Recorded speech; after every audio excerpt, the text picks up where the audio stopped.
membership means more with American Express Business Gold.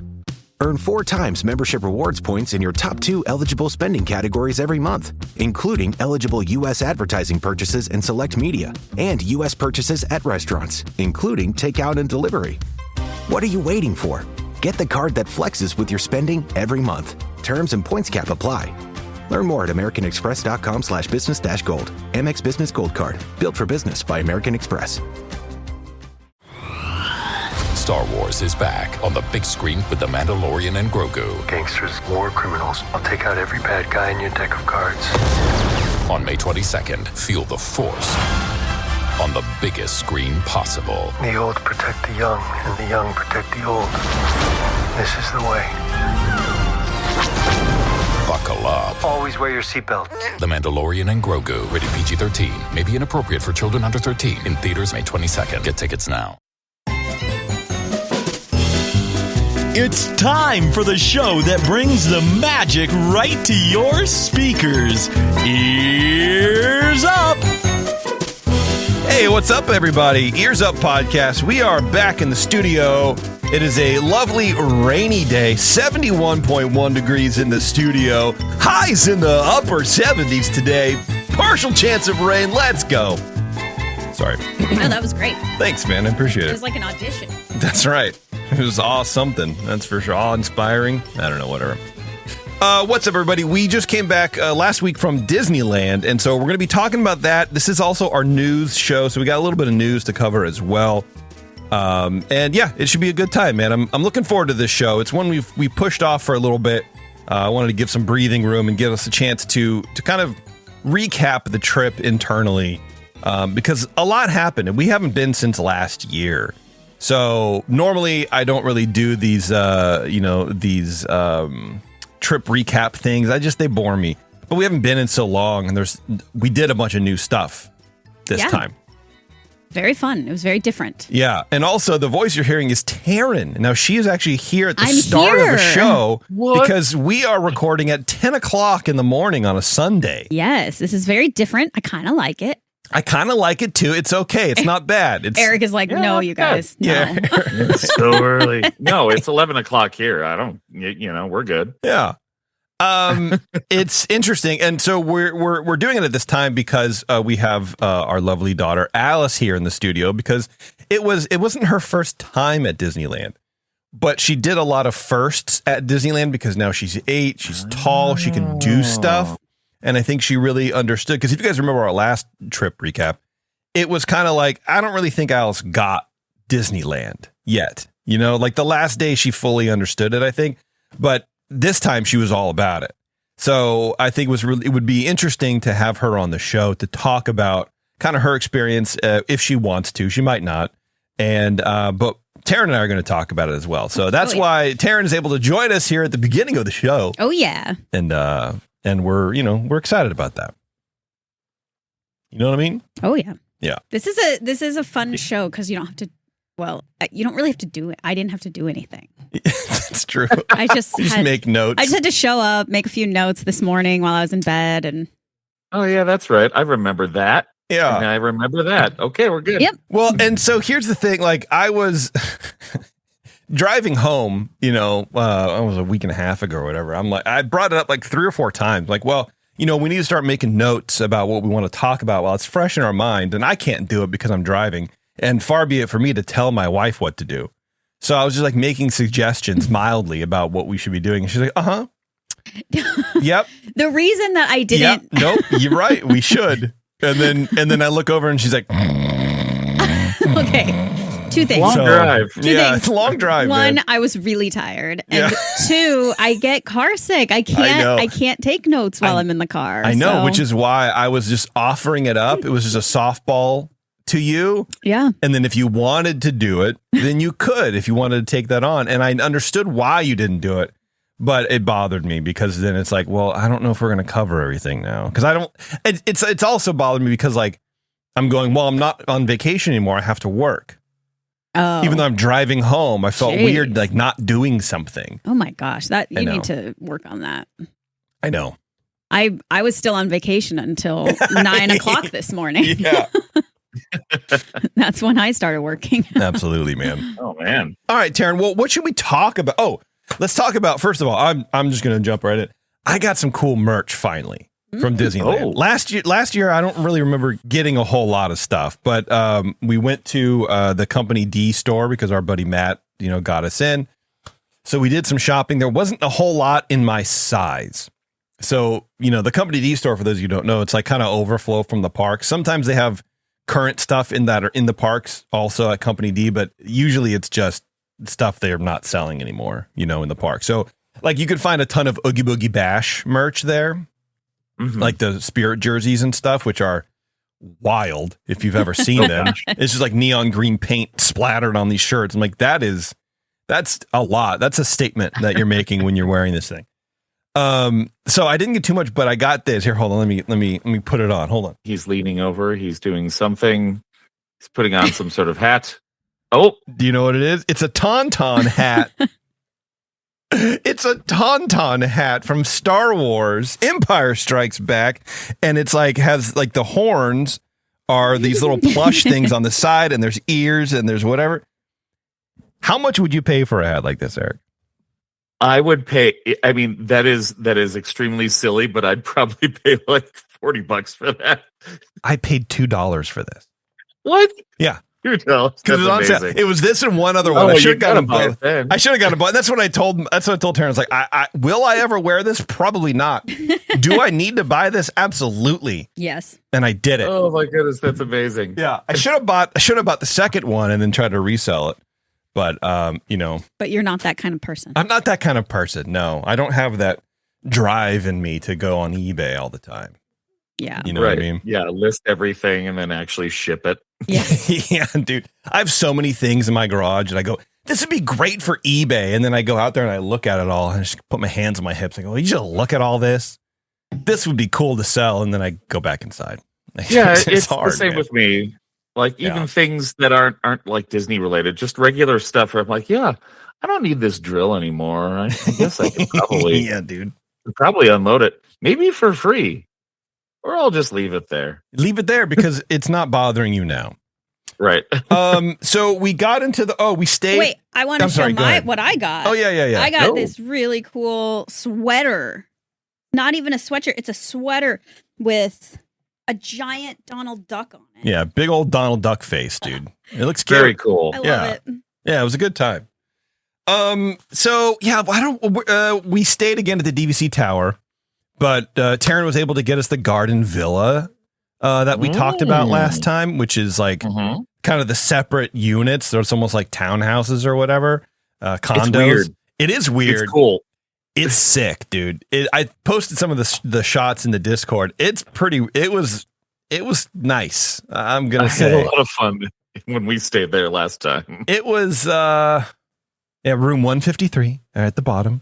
It was great. It was a lot of fun. The pool was right there, and Alice loved the pool. Oh yeah. So that was a thing that we had to contend with. And I apologize. Normally I like to tell a linear story, but it's impossible at this point. So we did have to contend with like coming back to the pool, coming back to the hotel for the pool, because Alice really wanted to do it. She wanted to do the water slide, which is her first like water slide. Oh yeah. Yeah, it was like really fun. It was really fun. Yeah. She even did the high one. Oh, good. Yeah. Yeah. Nice. I wouldn't do it, but Alice did it. I did it too. And the monorail one? Yeah, the monorail one. Oh, that's super cool. Yeah, we did the lower one, and then we found the entrance for the upper one, and we went up and up and up, and you're standing there and it's just cold because the wind is still coming in, even though the water's heated. And then that big one, you do 2 loops one way and then like 2 loops the other way, it felt like. But I felt like I was pulling 10 Gs, dude. I was like, I'm like sucked into the thing. It was pretty wild. I'm like, I think I might be too old for this. It was great. It was a lot of fun. But it was nice to stay there because we had to come back to the park. And that was a big lesson that we had to learn. You can't stay in the park for 12 hours. Yeah. We just can't. Yeah. You know what I mean? We're here for Alice to have experiences. She wants to do the pool. We don't have a pool. Let's just go to the park. Let's just go to the hotel. Let's just go to the pool. I think that the biggest thing that came out of this trip for me was I felt a whole different perspective on the way that I do trips. Yeah. In the past, it was like we absolutely had to have park hoppers, and we'd go back and forth, and we'd go to Carthay for 2 hours and then go back and do Mansion. And the thought of leaving the park during operating hours is like blasphemous back then. You would never. Why would we do that? Yeah, it was a non-thing. And so this trip, because Alice really wanted to go in the pool like a lot, and her, she's got little legs. Her legs were hurting, and that's totally fair. It changed a lot of things for me. And I was like, you know what? For the first time since we've been doing this podcast like forever, I don't think I need a park hopper next time, which is so weird to say, but I don't think that there's enough at DCA for me to have a park hopper all 3 days. I agree, dude. I 100% agree. Normally, like you said, we wouldn't be doing that. And I think you brought it even the point the other day that the park hopper was basically so we could just go to Carthay at the time. Yeah. The reason for DCA when we were, younger a little bit, I suppose, is just going to Carthay and then coming back. And then, like if we stayed in DCA post Carthay, it was just a fluke. So, but now we don't really do that. And I think I agree with you. There's cool stuff to do in DCA. And when, Alice gets a bit older and wants to do the roller coaster and, some of the other rides there, maybe we'll, be hanging. But for the most part, I think it's a day. So like Taryn said, we're readjusting how we attend the park now. Yeah. I get that. And that's a big deal. And it maybe DCA is the day that you plan on heading back to the pool for a bit. Exactly. You plan on having a big lunch or something at, Lamplight or whatever. That's something I learned from my sister when I first went with, one of the times I went with our whole family, where we rope dropped Magic Kingdom at Walt Disney World. And we destroyed Fantasyland early in the morning. We got through everything we wanted to do that all the kids wanted to do. And she's like, all right, we're going to go back and swim. I'm like, okay. All right. It's 10 a.m. Okay. Let's go. Totally. Well, and I think that's for me, another thing I learned was that for me, the value of staying on resort is really important because while we are back at the hotel, I personally want to save up my money and stay at Disneyland Hotel, so that I still feel like I'm on resort, even when we are at the pool. And so, Alice, how did you enjoy the slides? My first time riding the big slide, when I got to the bottom, there was a pool and it kind of scared me. I was like, what's going on? It was kind of scary the first time, but while I was doing it over and over again, it was getting funner and funner. Absolutely. Well, while we have Alice on the mic, let's spill the beans. Alice did her first roller coaster. Whoa. So she's 8 years old. So for any parents out there, that either have a child coming into this stage, or maybe they're a little afraid of doing a roller coaster or whatever, that's kind of why we're talking about this. But Alice, what was your first roller coaster, brother? You remember it? Yeah. Big Thunder Mountain. Big Thunder Mountain. This child did. She absolutely crushed it. And how was that experience for you? It was really good. I did actually kind of like the feeling when you get off a roller coaster. It was kind of surprising, but I also did like it. What was surprising? What was the feeling? It kind of makes you feel kind of sick, but Yep. Yeah. No, that's true. It does. Absolutely. No, and I remember you were always saying that my legs feel shaky. Yeah. Because I think the vibration of the car, you got the vibration of the train car where you're going like this and it's shaking your legs for 2 minutes, and then you get off and you're expected to walk like a human being. Mm-hmm. Nobody can walk straight after that ride. And so I think, Alice, you like the drops in roller coasters, don't you? You like that feeling? Yeah, I love it so much. Which is funny because Dad hates that feeling. Really? Yeah. The drop? She likes a drop. Yeah. I don't mind a drop. Do I hate a drop? Well, because I'm thinking of Tower of Terror. Oh, yeah, that's Like, different. Okay, I actually think she would like that. if we're dropping and going forward, that's different. Just straight down, no, I don't like that. And it's also like, I don't like that's mainly falling. Falling and dropping are different, Eric, right? That's pretty clear, I think. I suppose. It's just it's like the science and art of baking versus cooking. Sorry, Eric, I was talking over you. What did you say? No, I said it's a little bit of a different experience. Yeah. I don't have a huge problem with either. I love both because I can't do a fall. I don't want to do that. Gosh. I love Tower of Terror. I love Guardians. Oh gosh. Yeah. So great. I'm not doing that. But I mean, she might like the drop. She might like Guardians. I don't know. So we were talking about it, and maybe next year when we go, next time we go, maybe she might be ready for it. I don't know. We'll watch a video on it or whatever. But Big Thunder was her first one, and we went on it at least twice, if not 3 times. I can't remember now. It was 2 times. 2 times, which I think was great. I was impressed that you were able to do that a second time, because the first time you didn't really like it. You it freaked you out a little bit. Well, it's funny because we do have it on video. And so the first part, you were loving it. Mm-hmm. Arms up, everything. Yeah. But then what happened? You went in the tunnel. With the explosion? Yeah. Yeah, that kind of freaked me out. And also, my tummy was kind of feeling weird, so I did have to close my eyes on part of it. Yeah. But the second time I went on it, I closed my eyes only for the start because I knew that I seen the start, but then I opened my eyes for the last part. Yeah. Okay. That makes sense. Well, and at the time you thought Mom's Margarita was a smoothie and you drank it, so maybe that's why your tummy was. Just kidding. Oh my God, I'm just joking. Yeah, I mean there, and one of the comments you made, dear, was like, it was surprisingly loud in that cave, and you're absolutely right. And Alice kind of gets a little sensitive about really loud sounds that she doesn't know that are coming. So we just brought little foam earplugs the next day, and everything was great. Cool. So that was that, and that was our first roller coaster. The first ride that we did when we got there, we saw Maddie. By the way, you guys remember Maddie? She was doing our social media for a while. She works at the parks now. She has twins, so we saw her and her husband Toby. And little babies. We got a little baby time. That was fun. Yeah. But then we went to Star Tours. Yes. And Alice wanted to do Star Tours.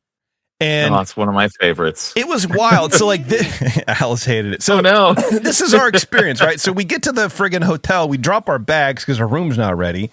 And, we go goof around. Anyway, we check. We go to the thing. We get out of the hotel, go to Downtown Disney, expecting to hit the monorail. Closed. Monorail's down. Aww. It was down last year too. So we're like, this is like one of the reasons why we want to stay on the campus, is because then we don't have to go all the way through downtown and do the thing, right? But anyway, so we do that. Love the monorail. We see Maddie. Yeah, Alice is yet to go on it as a sentient child. So we see Maddie. We go to Star Tours. We load in the Star Tours. They miscount our party. That's right. So we were in the back row, and it was me. I didn't have a seat. And I'm like, I need to. And she's like, oh, okay. Well, you guys get out and then go down the hall to like the other one. So we go down. Get out. Yeah, just leave. So we left, and then they moved us to another hall, whatever. They load us in. We're sitting there. We're like, we're all ready. Alice is excited because she doesn't know what's going to happen yet. And so I'm trying to tell her, like, we don't actually go anywhere, but it's going to tilt down and up and rock like we're actually moving, and it's going to look really cool. So the blast shield kind of, comes down, like you get the video that plays of 3PO going, blah, blah, blah, blah, whatever he says. And then the blast shield comes down, and then the car moves up, and then it kind of goes forward in the hangar. And then it goes, shield comes up, lights come on. We're like, what the hell is going on? There was a kid in one of the rows up ahead crying, like and he was older than Alice too. So I'm like, hell yeah, dude. And the lady comes in and she's like, yeah, I think she said the guy on the camera or whatever was watching, and she's like, we can't have the ride running. We can't run the ride if there's someone actively crying, like tears and whatever. I mean, he was like sobbing. Yeah, like before they came on, he was like, oh, Mom, I don't want to do it. And she's like, you'll be okay. It's fine. And I was looking at Alice, and she was smiling, and I was like, awesome. I was afraid that was going to impact, because, sometimes when kids cry and there's other kids in the room, they just get affected by that, because it's like, oh my God, that kid's freaking out. There must be something going on. But so that family left, and the dad, it was like another kid, the mom, the kid who was crying, and then the dad, and then the three get up, and then dad kind of shifts over, and he gets to the last seat and then sits down. He looks at the wife, and the wife just like looks at him, and the door's closed. I'm like, I don't know if that was supposed to happen, but he's like, she's got this. It's fine. Yeah, I don't need to leave either, because like, why won't I let my wife deal with two children, one of whom is uncontrollably crying enough to stop a ride? But I'd never heard that before. If someone's like in tears, they're not going to run the ride. That's news to me. Huh. Yeah, I've never encountered that. Yeah, so we did it, and Alice did not like it. And I think it was the you were saying it was the shooting, right? Yeah, but I didn't like it so much. I'm like never gonna go on it again. She disliked it so, because a lot of explosions, and it's scary if you've never seen it before. So much so she doesn't like Star Wars now. She's like uninterested in Star, and she's never like a Star Wars baby. But that ride has, I think, pushed that timeline for introduction to Star Wars 3 years down the road. Okay. So, you get what you get when you do stuff like this. We went on Autopia right after. Well, and I was really proud of her, because it was so different from last time, where like the first ride she went on, absolutely hated it, but then was still open to going on other things. Yeah. Like it didn't ruin the trip, which I thought was awesome. No. What was the first ride I went on last time? I forget. Well, it was the carousel, and then it made your tummy hurt. That's right. The carousel is where you ride the horse. The merry-go-round. The merry-go-round. Oh yeah, no. Yeah. Aww. But Big Thunder was her win. Yeah. So you never know, man. Right. You never really know. And I did want to point out that last time we went, we did not go on Pirates of the Caribbean. That's correct. And this time we went on it a lot of times, right? Did you you liked that one, right? Yeah. Yeah, I loved it a lot. Now that one has some loud sounds in it. How does that compare with the Star Wars ride? I don't know. I don't know.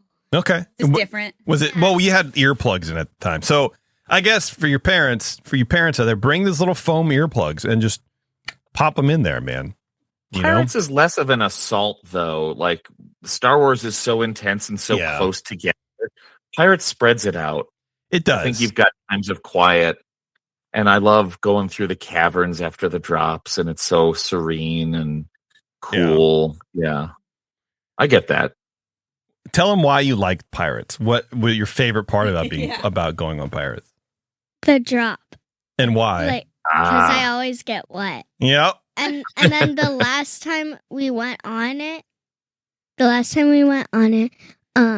got soaked. So wet, but I loved it. Yeah, she wanted to go on the ride to get soaking, and I'm like, all right, dude. So we asked to sit in the front. She got on the side, and she got what she was asking for, and that was great, man. Did you try Tiana's?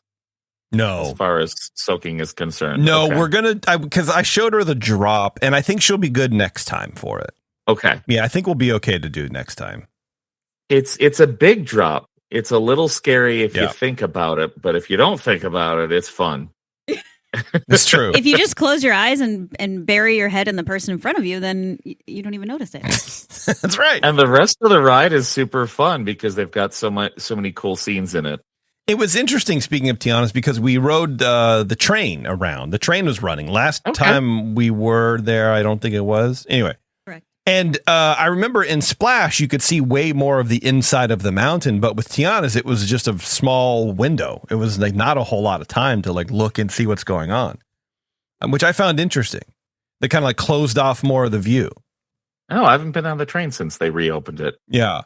There was it feels like they plussed up the primeval world. I thought so too. I thought it was great. Everything looked a little more vibrant. They repainted some stuff and maybe added some things in kind of the beginning of that. It looked great. Cool. The lighting was amazing. Oh, speaking of like plussing stuff, Mansion. We did Mansion a bunch of times, which is great. Oh gosh. And I feel like since last year, they've done a little tweak here and there to kind of plus things up, but there's some parts that just felt more colorful. especially going backwards down out of the attic scene into the graveyard scene. Mm-hmm. Yes. Like behind the Hatbox Ghost, there was like, it looked like an open window or something like that. And there were a bunch of bats hanging upside down with like the little red cool. eye. And I've never noticed that before. And it was almost like maybe too much, but I don't want to be too nitpicky, but it looked sick. It looked amazing. And then the trees that hang overhead in the entrance to the graveyard coming back down, right? They looked like taller and more menacing, like kind of maybe leaning over a little more, maybe a little more little twisted, like the Joker. I do remember the bats. They were cool, right? Yeah. They looked neat, and they're all squeaking. I remember that from the last time we went. Nah. Oh, okay. Well, so there you go, man. They must have been there. Okay. I haven't done Original Mansion in a while. Yeah. I've only done like Nightmare. Oh man, this is great. The branches that look like hands seemed to loom more bigger and longer. I don't know. Maybe it's just a factor of not going in so long that you kind of forget those things, those little tiny details. So it's almost like they're new again. Well, and I think that's great. Yeah. When you're talking about the trees, when it leans you back, I like to call it the nap time on the ride, because it like leans you back into your nap. That's right. Yeah. But I think they were lit differently, because like there are times that you go on that ride and you don't even notice them. But this time it was so prevalent. I agree with you. I thought that ride was like on point. It really was. It was super clean, looked great, smelled good. Whatever. Smelled good. I don't know, dude. Whatever. That's great. Let's talk about the Bluey show. Okay. Oh gosh, yeah, I want to hear about that. So we did the Bluey show for about 10 minutes and then we left. we got there kind of late. We got there as it started, so they kind of ship you all the way back. It's in that outdoor theater where like the magical map used to be. It's by Toontown, basically, if you don't know. So we had to go all the way around to the other side, to the right side of the theater. Last row of bleachers, we're sitting there, and it was, you could see probably 80% of the stage, because they had these like arches that maybe were made of they were supposed to be like bushes or trees or something. I don't know what they were, but they were kind of in the front, in between the seats and the stage. And so from where we were, actually probably from anywhere, they were going to be in your line of sight somehow. So we didn't really get like a whole lot of visual enjoyment out of the thing. But so they had Bingo and Bluey, and then they had human representations of the other dogs. So it's like they were Disney bounding. So like the long dog, Alice, what's the long dog's name? Not Winton, but the wiener dog, the brown wiener dog guy. I forget. That can't be I forget. That's a weird name. No. Yeah, okay. So they had someone dressed like that, and someone they were all just kind of dressed as representations of the dog. And to be honest, I don't even know the plot. I don't even know the point of it. So they did like the Bluey intro. They had like a live band, which was neat. They had a drummer and a horn guy, whatever. And they did the classic intro to Bluey. Everybody knows that, right? And but instead of stopping at Bluey, they went, the mom, they did the freeze dance, right? And then mom and dad, and then they did all the ancillary characters that were on stage. Oh, wow. So they extended it, and then they did Bingo and then Bluey, and she like twirled around, and it was cute, right? But it went on too long. I don't know.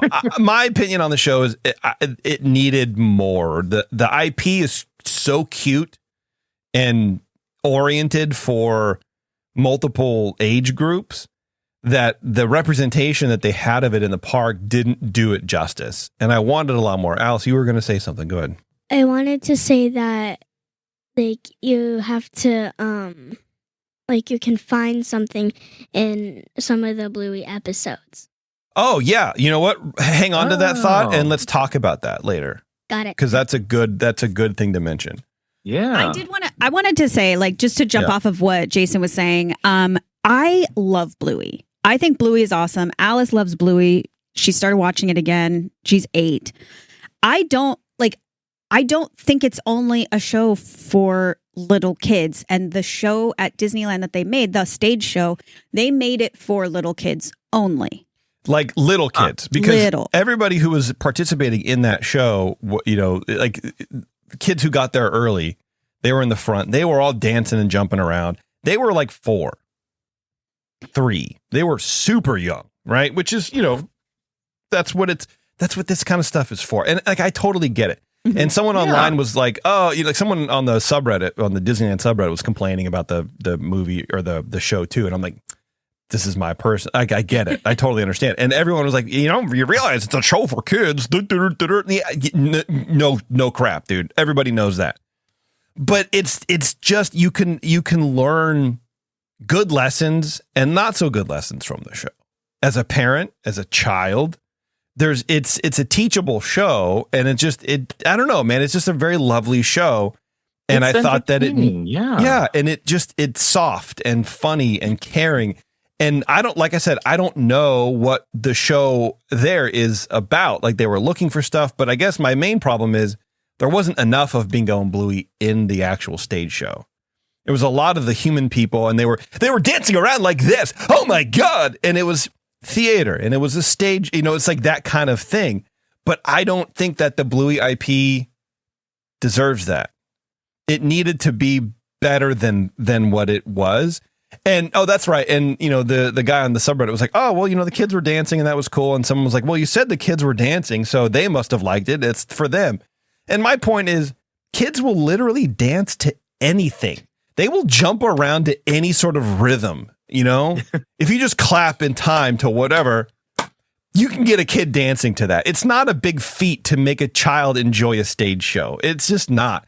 But the point of the show, not the point of the show, but the why the show's so popular is because it appeals to adults. It doesn't talk down to kids, or it doesn't talk down to adults either. So there was none of that in the show.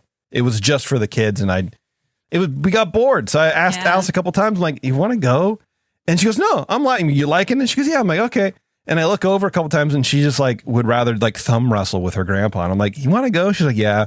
So we left like 10 minutes, man. I feel it's a missed opportunity. Yeah. I think that they sort of phoned it in on that one. I mean, I think they did. I wouldn't go that far. I think that they did what they normally do with stage shows, is they, make it big, make it for kids. But they didn't include what I think the reason it's so popular is for adults. There's a lot of adult humor in there too. Not even adult humor, just lessons.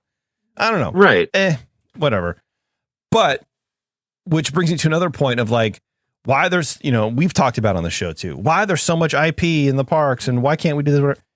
I kind of got it. I understand it.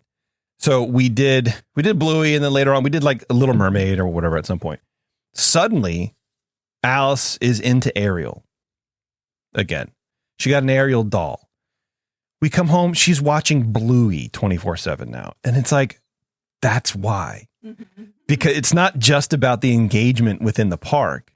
It's about the concept, about folding these little minds into the IP outside of the parks. So we watched it. Yeah. So we watched Bluey in the hotel room a ton because that's like all that was on, really. It's like Bluey and then, all the other like Disney owned TV stations. You're like, oh, I could watch Fox News or I could watch, whatever. You can sign into your Disney Plus account. Yeah, well, if I had that. So we just watch Bluey all the time, which is cool, and Big City Greens, which, by the way, sick. And so now she's home. She's watching Bluey instead of SpongeBob. And it's like, that's great. Well, and the same thing happened with Little Mermaid. She didn't come home watching Little Mermaid, but like because of the ride, like she hasn't talked about Ariel or the Little Mermaid no, dude, in 3 years. Yeah. And then all of a sudden, like what we do with her is like she gets a certain amount of money, or she actually saved up money from her birthday so that she could buy souvenirs. Yeah. And she gets to pick whatever she wants, and we don't say no because it's essentially her money to do what she wants with. And she picked like 5 different things, and they were all Ariel, and she's like, I'm kind of like into Ariel right now. And it was just because of the ride, and it really makes you realize like having that IP in the park like reminds them of these things that they like, that there's just so much content out there now, right? That it's funny, the things that stuck with her, which was Ariel and Bluey. Yeah. Okay. Something's got to stick. Yeah. Yeah. That's the whole point. Like it literally. Yeah. Yeah. And it worked. Like it was funny to watch it work in real time. Yeah, it was. And like that's when it clicked for me. Mm-hmm. I'm like, aha. Okay, that was my aha moment. I did go to the snack bar in there in the Bluey Theater. Yeah. And I got some of the sweet treats that they have. That was my other goal, is like eat some cool food. So they had those iced, those ice treats or whatever with the I should have looked it up. I forget what it is, but it's like the fruit ice. Oh yeah, like the popsicle thing. Yeah. Alice loved it. So, I mean, I got it, for her, but it was so good. It was good. But it like kind of stuck to my tongue either way. That's true. Sometimes popsicles will do that. But you can get it. You can get just like the ice pop, which is like watermelon flavor. It's like shaped like a watermelon. It's cute. Or you can get it with like a kind of a smoothie concoction. I also got the cold brew, which is like, was that the cookies? Yes. The cookie dough one? Yeah, no, with like brownie it was bits. brownie bits. It was because it was the mud slide, not mud. Yeah, slide. mud pie, mud puddle, mud. Yeah, whatever. Not a great name. It was good. It was good, but god damn, it was so much sugar. I mean, you could just like taste it. You could probably boil all that off and just get, tablespoons of sugar out of it. It was hard to finish. And I didn't finish it. I threw it away. I was like, I don't even know how many calories are in this thing. Oh, 100,000. But it is not worth it. It's just not. I mean, it's good. It tastes was it good for a little bit? Yeah, it was good. Okay. But it was just so much sugar. You just felt diabetic eating it. It was just not, I don't know. But still, I think for something like that, that's a shareable item.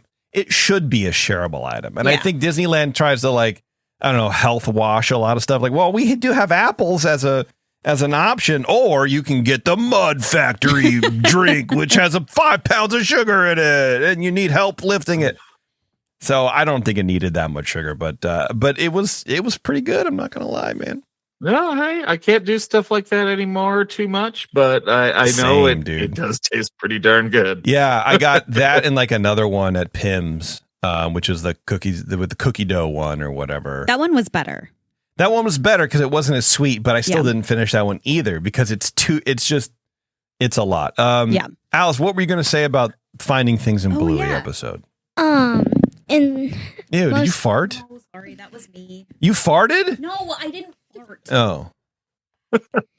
In all the Bluey episodes, there's like little hot dog, no, not hot dogs. Long dog. Yeah. There's long dogs that you can find. Sometimes there's like 2 long dogs. It can be like a toy, but then it can also be like hidden more. Mm-hmm.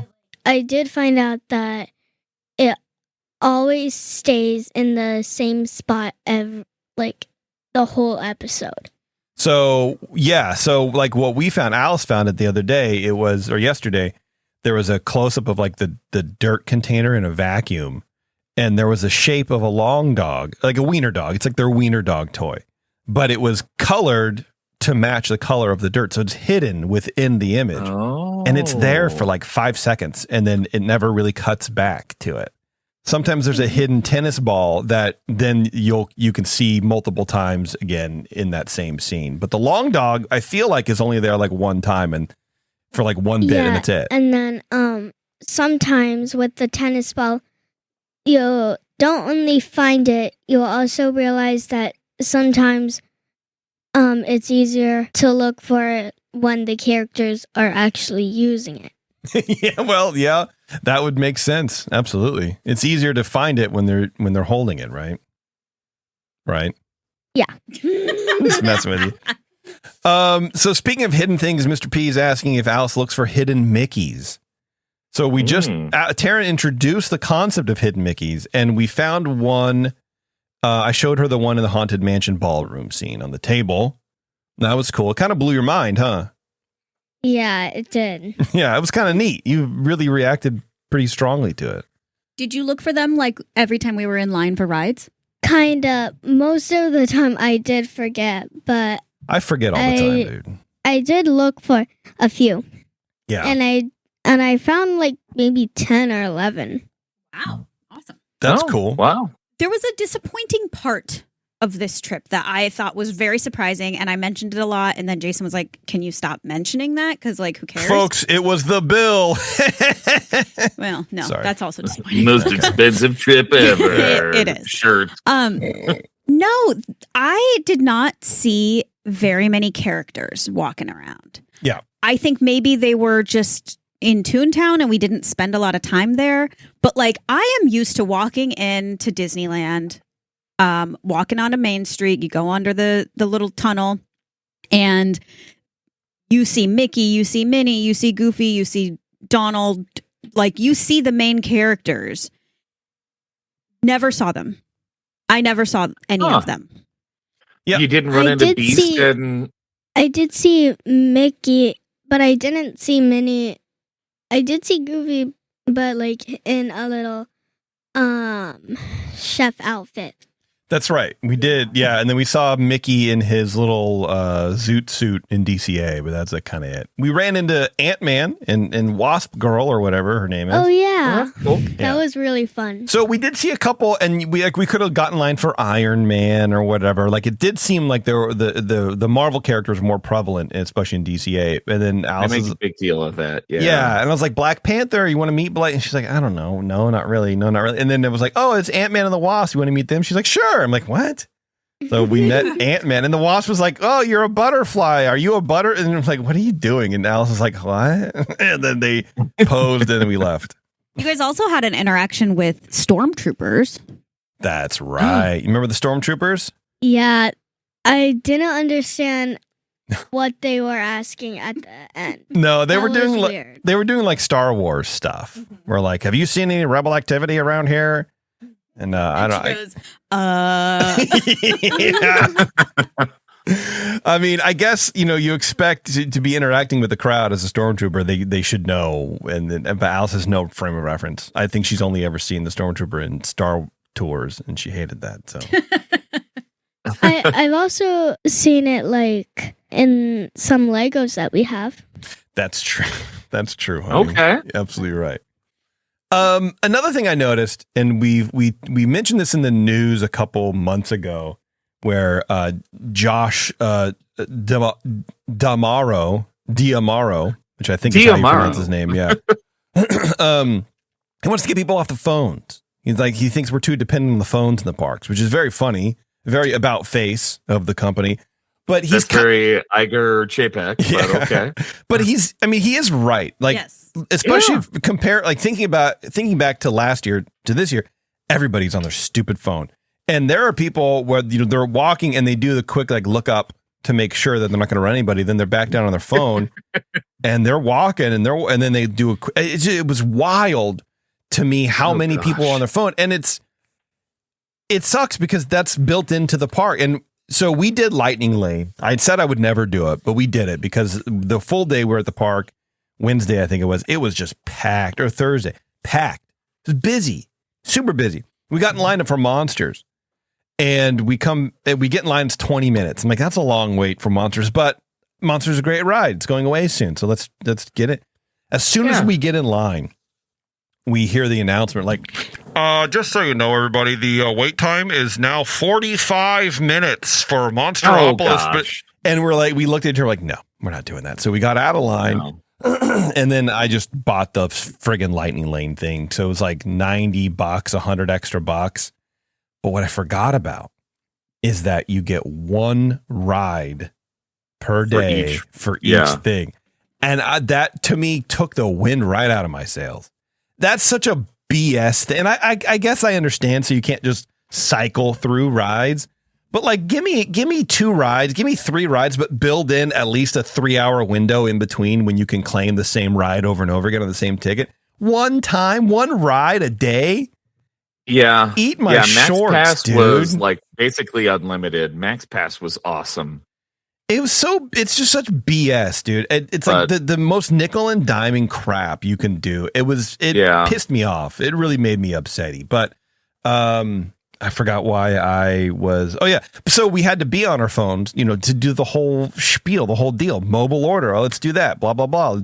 You got to be on your phone all the time. And I like the mobile order system. I think it's great. We used it all the time. I don't mind mobile order. I think it's probably one of the better things they've done in the parks, to be honest with you. It just sucks to see everybody on their phone, and not like in a boomer way. We're like, we used to talk to people in line or whatever. It just makes it hard to navigate because nobody's walking straight when you're on your phone. Nobody's looking around. They're just hunched over, and like you have to be more aware. You're defensive. Everybody's driving. stopping. Yeah. Yeah. Oh, absolutely. wait, I got to finish typing this. I wanted to just go back to the lightning lane for 1 second because while I agree with you, it was really annoying to realize that it was only one ride per thing. Yeah. I still would do it again. Is the thing. That's the problem with it. I know. I hate that like the value is just there. Speaking of lightning lane, when you stay at the resorts, right, now that you don't get early morning, magic morning or whatever, magic hour, whatever it is, you get a free lightning lane per person staying in the room, right? Yeah. We forgot that until the last day, the last half of the last day we were there. And it says it in your stupid friggin' app, but there's this is the other thing. There's so much garbage in the app that's like selling to you. Don't forget to do this. You got to upgrade this. You got to do this. And it's just buried down there. It's like, you also have lightning lanes for free. And you're like, oh, cool. So we blew it. We just totally blew it. And it's new. It's different from when it used to be, an early entry or a late stay in the park. Like everything has changed so much. They keep moving things around. So you got to kind of stay on top of all this stuff. And it's true. Exhausting to stay on top of all this stuff. But I will say, to Taryn's point, I would probably buy it again, but I would, with the caveat of, you can buy it at the time of your tickets. Don't do that. It's so easy to buy through the app, which I did find the app whole process like really enjoyable, not enjoyable in the sense of like, I love spending dumb money, but it was easy to use and it was easy to add in, and we could add each other onto the apps. And like Taryn's parents came, and so we got all them on the app, so we just like could, bulk add everybody. Oh, we're all set for Big Thunder, everybody. They're like, well, I don't understand, because they're like in their 60s or whatever. Like, I don't get it. The big brick lights up and tells me what to do. Like, no, I got it now.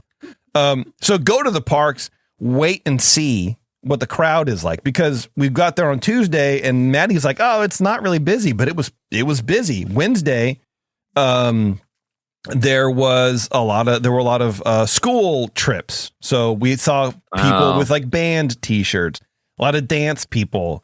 There was like a couple leadership groups from different schools there. So there was just a lot of people. And we're like, that's when we're like, okay, we gotta skip some of this stuff, because every line was 45 minutes, 50 minutes. That wasn't good. Yeah. But we did find out going to the Monsters one time, there is a bug in that system that can be where if you book a lightning lane and you hit the confirm screen where you go, oh, I want to do this, and you hit confirm, and you don't go back to the wait times screen, if you just close your app when it says confirm, that system might throw your reservation and it won't be booked. Yeah, it might be 5 minutes later and then suddenly everything's off. Everything's boned. So what we had to do, we went to Monsters, and what the cast members can do at the little kiosk in front is they can get into your account, basically, hack your way. No, just like look at your last few passes, and they can see that you've tried to make a reservation, and then they'll go, oh, okay. So they just walked us on. They're like, okay, here you go. You can use the thing. We don't need to worry about it because we see that you tried to do this. Which I thought was nice. It was a nice thing that they could do. But she was like, so be diligent about going back to the wait time screen, just in case that doesn't happen. But it could also have been somehow my app wasn't logged into my account, even though it was like registering my purchases and all that kind of stuff. So I had to like re-sign into my Disney account through the app. And I never had a problem after that. But so I don't know if it was that or not. And she goes, yeah, I don't know either. It could have been both. Who knows? So I wanted to pass that on. Good advice. Yeah. The other thing I want to mention, here's some advice. Trader Sam's insides are closed. They're doing a refresh of the inside of Trader Sam's, but the patio is open. So it's really nice. The nights we were there, they had, live music on the patio, and it was nice and mellow, right? The cool thing I love the patio. The patio's so nice, dude. The cool thing is from our room, we could kind of see the tiki torches, through the Palm Breeze bar, right? Past the little water slide. Also great. Yeah. But we're close enough where, and I don't know if it's like a distance thing, but we could just make reservations for Trader Sam's right there. So we're like sitting on the bed, chilling out, or sitting on the patio, or like, let's just go to Trader Sam's. Like, okay, boop, boop, boop. All right, 15 minutes. Let's waddle over there. And it was nice. But right next to it is a Tangaroa Terrace, which is like the quick serve, counter thing, right?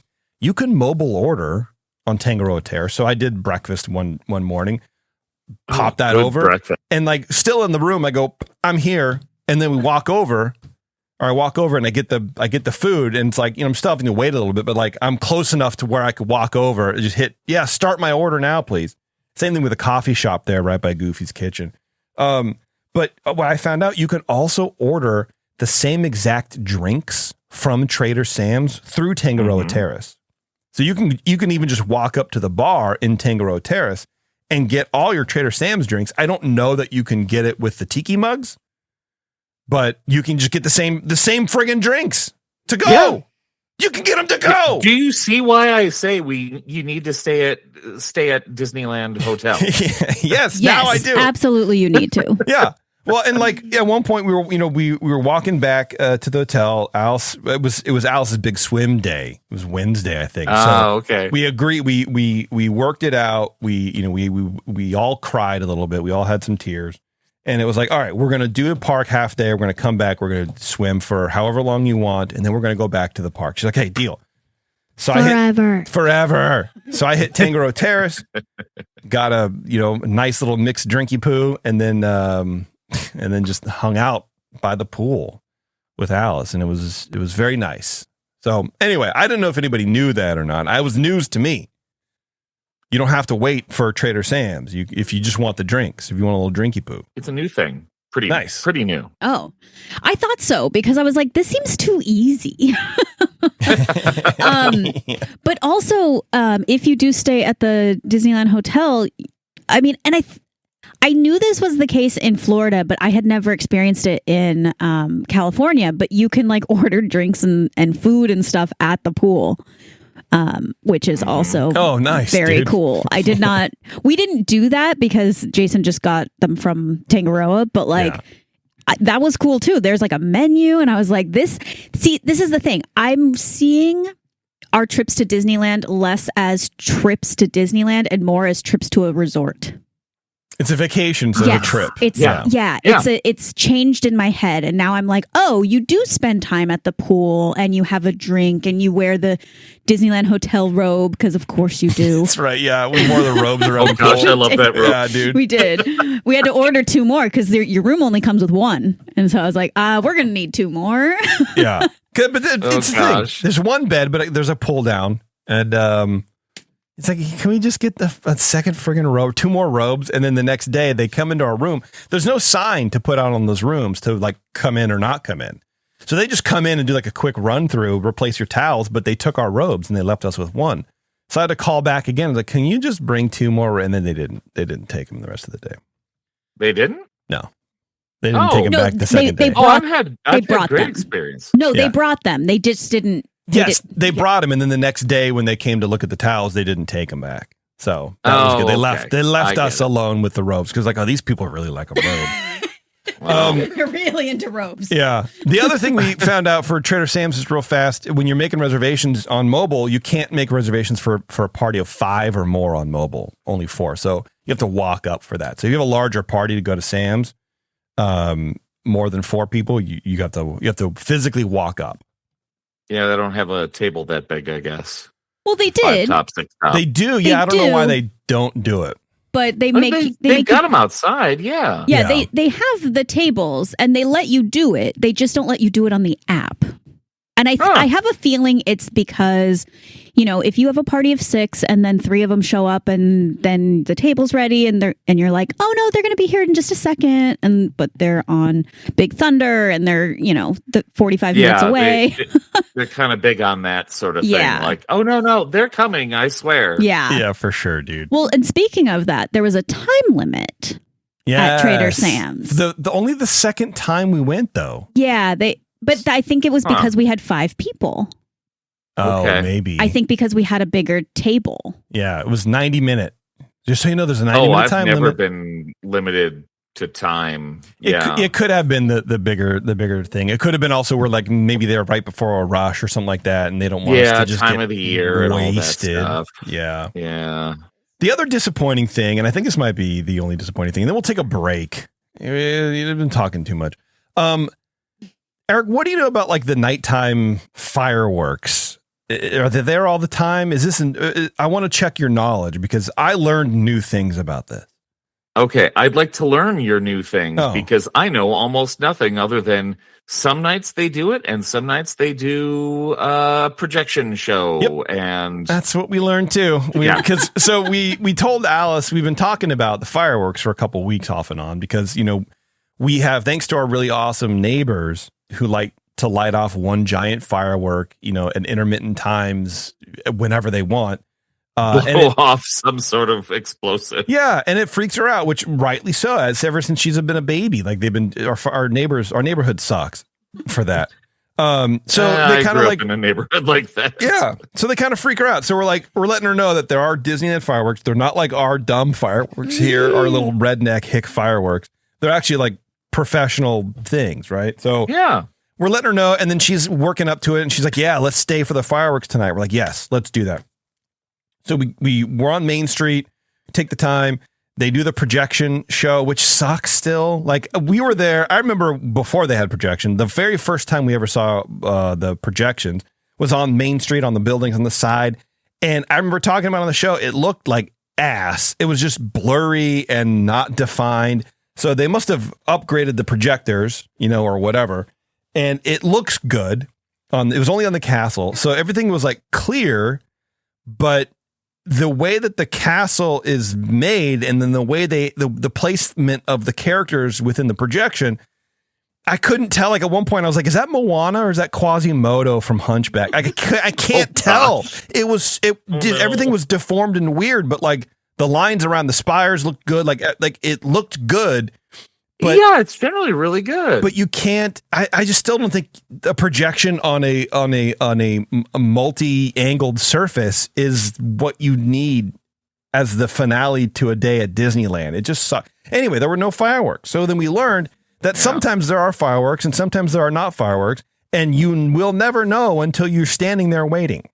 Yeah, sometimes it's wind, sometimes it's lower capacity. I feel though if they give you so much information on the app, the least they could do is go like, it's a projection show tonight. And like in parentheses, no fireworks. Right.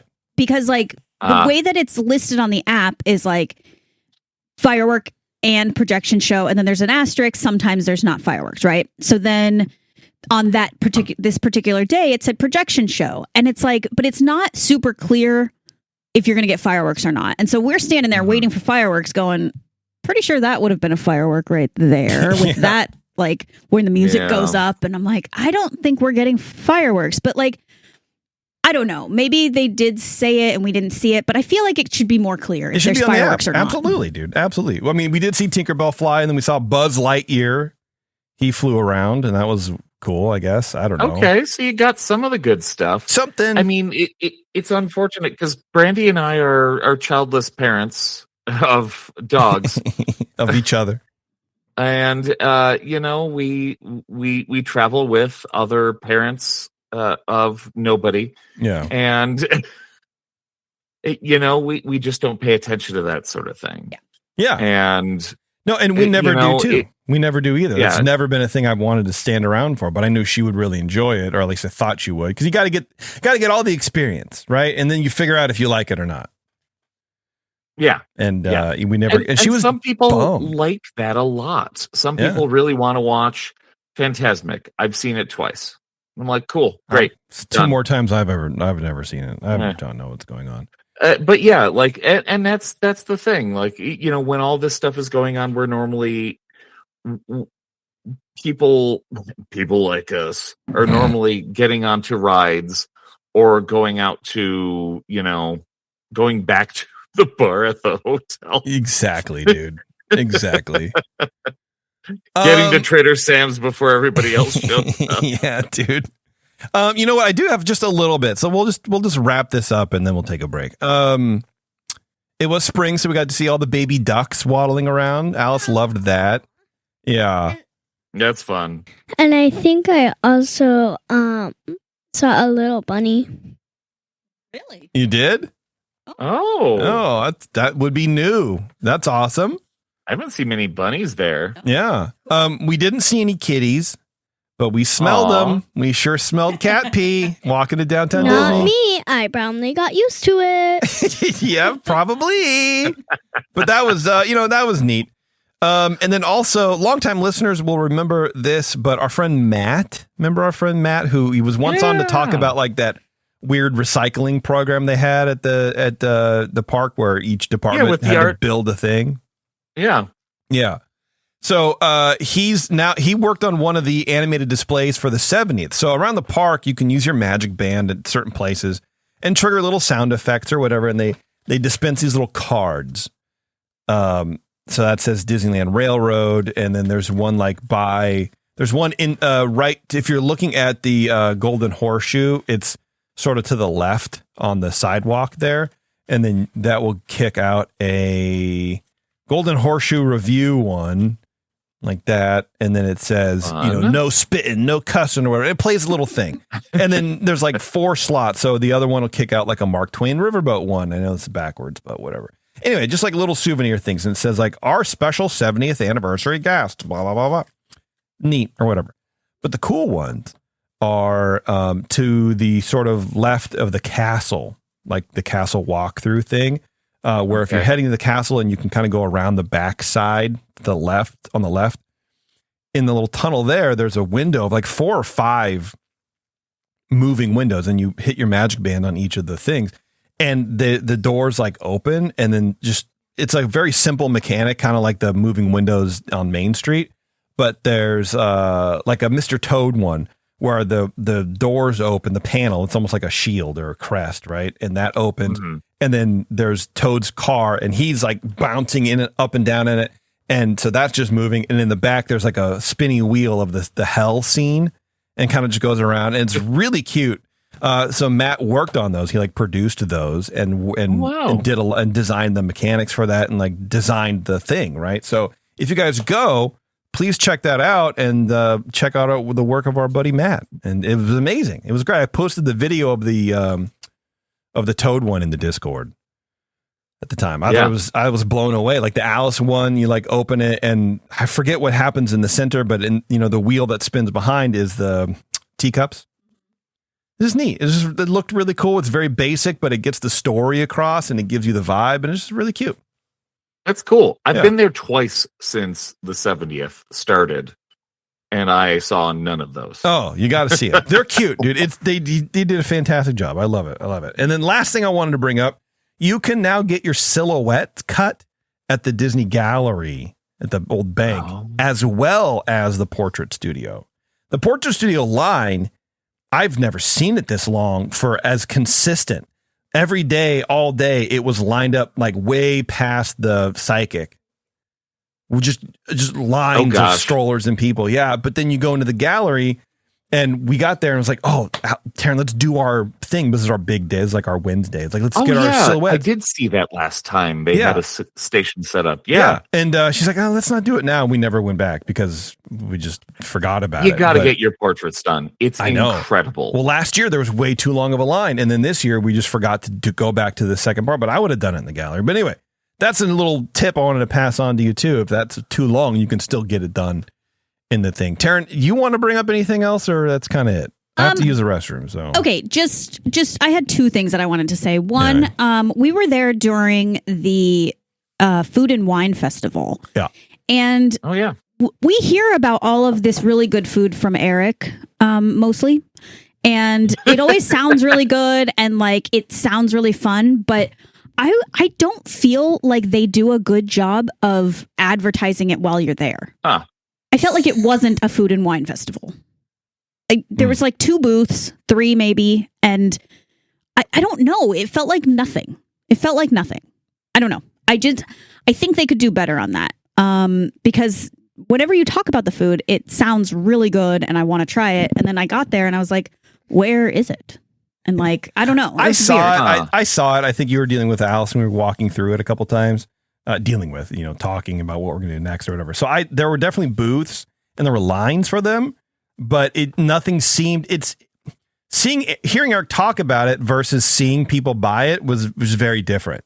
Yeah. And I was like, oh, that doesn't really seem good. I want just a bunch of cheese and meat in a tiny bowl for $9. I don't know. I think it's like a white wine flight. There didn't seem like a lot of good options for a festival. Yeah, that's what I mean. It didn't feel like a festival. No, it felt like a couple booths. Yeah.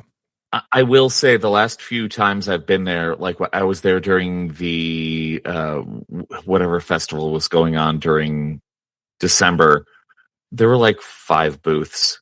I'm like, you know what? I'm just gonna run over to Flo's and get a beer. And, it's almost like their food is good enough. They don't need these little booths. Like it feels like too much. Which brings me to my last point, and that we went to Pim's. Yeah. And that was our first time going there, and I thought it was awesome. I love Pim's. I thought it was great. I thought it was so good. My parents got the giant pretzel, and that lasted us like all day. Oh. I got the giant taco, which was super fun to eat. Yeah. And then, but I would say the star of the show was a surprise that Jason brought us. The Choco Smash candy bar. Yes. Oh, biggest candy bar you've ever seen in your life. It was $9, So and so this is the paper, and on the front it says like not 0.968 ounces. I'm like, wow, that's really big. And Terrence's like, because it increased, idiot. I'm like, oh yeah, and it stuck out like this much on either side, probably like 3 inches on either side. Oh, that's fun. Massive. Oh, that's cool. So it has caramel, nougat, peanuts, chocolate, brownie, and dark chocolate. It's like brownie base. Then it had nougat. Then it had caramel, and then it had like a layer of like smooth peanut butter, which is the worst kind of peanut butter, and then it was all covered in chocolate. It was good, and it didn't need to be that good. And we took it home and we finished it later. Yeah, it was delicious. Oh, good. It was great. It was great. It was a all lot of liked fun. it. Yeah. The only problem I will say is you can't order the mixed drinks or the beers. You have to go to the bar. Oh, Right. really? And I didn't, that's why I didn't get it now, because I ordered one and she's like, you got to go to the bar for that. I was like, oh, okay, cool. And then I'm looking around for the bar, and then they told me my total. I was like, oh, and I scanned my card and I left. I'm like, I don't know where the bar is, but Yeah, it's I around guess the corner. I guess we're not doing it because I Outside. don't know where it is. And I didn't need a drink enough to be like, let's stop going to Monsters and let me get a drink and then we'll sit around. Like it just, it's like, oh, if I can't get it now, I don't need it. Yeah. Yeah. So The there's bar that. is good. It's easy to walk up to, whatever. But yeah, one time I was there with Jimmy and Dan and Jimmy's entire family, and we ordered the giant panini sandwich, Yeah. the like $100 sandwich. Oh, you did? Oh God. It Was it good? so much food. Yeah, I bet. Oh my goodness. It was fantastic though. Like Nice. it was really good. Hell yeah, dude. Yeah. All right, that's it. Alice, we're going to take a break and do news after this. Is there anything you want to add about your trip? Any recommendations for children your age or of parents of children your age to do? Anything you want to say? I don't know. Okay. But you had a good time and you can't wait to go back, right? Yeah. I cannot wait to go back. I want to go back tomorrow. Okay. Well, sounds good to me. Okay. Yeah. So whoever you're going with, we'll give them some food for you and whatever. Yeah, I think it's great. So next time I think we're going to go and carve out time for Alice to go swimming and stuff like that. Yeah. Good idea. All right, let's take a quick break. No annual passes, P. Shut up. There's no way that's happening. We I'm can't actually afford that. not There's no way. interested in that. I want to do more, Not at like all. I said, resort. Like I want to do vacations, I don't want to go all the time. Yeah. The resort is the ideal. Yeah. Yeah. Yeah, and it works out. Like Alice's Scoutmasters actually has a DVC memberships. He was talking about that the other day, and he's like, well, when we paid, it was like $16,000, and then you pay it off, and then you're done. I'm like, I'm poor. I don't know how you how much money I have, dude. But I mean, he was like selling me on it pretty good. I'm like, oh, that does make a lot, because I'm easily sold too. I'm easily fooled about stuff like that. So if you tell me that it's worth it, I'm like, oh, well, maybe, because I don't deal with our finances because I don't make any money. Taryn does it. That's so. I tell you want me to sell Taryn on a DVC membership. Make sure you make me the reference. I'll take care of that. We've got 2. All right. Well, there you go. Anyway, let's take a quick break, everybody. We're going to come back. We got a little bit of news and we'll wrap up. So hang on. It's Ears Up. We'll be right back. LinkedIn is pretty amazing at helping you grow your small business. We cannot make your email response time faster. We can help you sell, market, and hire in one place. We cannot help you find space for your 3 desk drinks. Why do you have 3? And while we can't help you find the perfect volume for your presentation video, LinkedIn can help you find the perfect audience for your business. Grow your small business on LinkedIn. Learn more at linkedin.com/smallbusiness. This episode is brought to you by Netflix's Remarkably Bright Creatures. What if a Pacific octopus held the key to a mystery that could heal your heart? Well, that's Tova's reality. An elderly widow working at an aquarium. Tova forms an unlikely friendship with the curmudgeonly Marcellus, whose remarkable intelligence leads her to a life-changing discovery. Watch Remarkably Bright Creatures with your remarkable moms this Mother's Day weekend, only on Netflix May 8th. Back to Ears Up, where the opinions never stop. Ever. Sorry, Taryn. I can just cut it off. Good. Yeah. Thanks. All right. Welcome back, everybody. Like I said, this is normally our news show, but we wanted to get a trip recap. Everyone was demanding it. So we did it. Everyone demanded it. Everyone. Yeah. Well, everyone, it's fun. I mean, It's like I do. This was great. I will say, just to finalize kind of my thoughts on our trip, people lately talk about the magic being gone from Disneyland. And I have to say that, like, on some level, I do agree with that. There is the cast members are different right now. And I could make some theories on why. And I think it's fine. It doesn't take away from the parks. Like, I still had a great time. It's still Disneyland. There's still the nostalgia. It's still very fun, and I want to go back. But okay. I will say it is not the same as it was in 2013. There is something different about it, and maybe this is something that Bob Iger did, and maybe it will be undone. I don't know. But like, it does feel a little different. A lot of it was like, for me, truly the characters not being around. I was like, I'm just at a place. I'm not at, I don't know. It just felt really weird to not see Mickey Mouse on Main Street. Well, you got to pay those people. And, Bob Iger doesn't like paying people. He would rather fire them than pay them. So there's that. So it was a little bit different, but I will say, while there's something missing, je ne sais quoi, I do still think it's Disneyland. I still think it was fun, and I'm really glad that we went, and I'm excited to go again. People do, especially online, they talk about the magic being gone, like you said, but I feel like saying the magic is gone is just like, I used to like this more than I do now, and I can't tell you why. Yeah. It could be that people are aging out. Mm-hmm. I think that's an okay thing to do, is age out of going to the park so many times, or liking this thing so much. And sometimes it's almost like liking Disneyland or liking Disney in general is your personality, and you can't, it's been your personality for 20 years. And then now it's like, oh, well, everyone knows me as the Disney person. So I have to like going here. I have to have a lot of fun, but then you don't. Yeah. And you don't want to be there because you're tired and it hurts, but you can't go back to the hotel. Why would we do that? I can't go online and tell everyone we went back to the hotel on Facebook. Mm-hmm. So I have to like it. And then I think you get grumpier, not you, but some people. Yeah. And then you get grumpier about it. And then your interactions with cast members suck. And then they're going to be like, well, why am I going to bend over backwards? You're being kind of mean, or someone wants to cut in line because their party's up ahead and they had to go to the bathroom, and you're going to be like, no, and then I had a fight. And I think it's a lot of internalizing too. It's okay to not like Disneyland as often or as much as you used to when you were 20 or 30. Yeah. That's totally I fine. think that's healthy. I think it's healthy as well. Yeah. Because, we used to have, I would think, an unhealthy relationship with Disneyland because you want to just get so much out of it. But now, and I think it comes with just being older and having more disposable income, air quotes. You can save up to just have a more relaxed experience. Where when we were going, I don't think we thought about it. At least I didn't think about it as a vacation.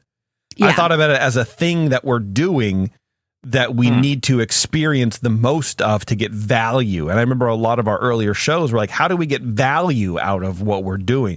How do we get the most value out of this? Yeah. And it's not like that anymore. They've priced it differently.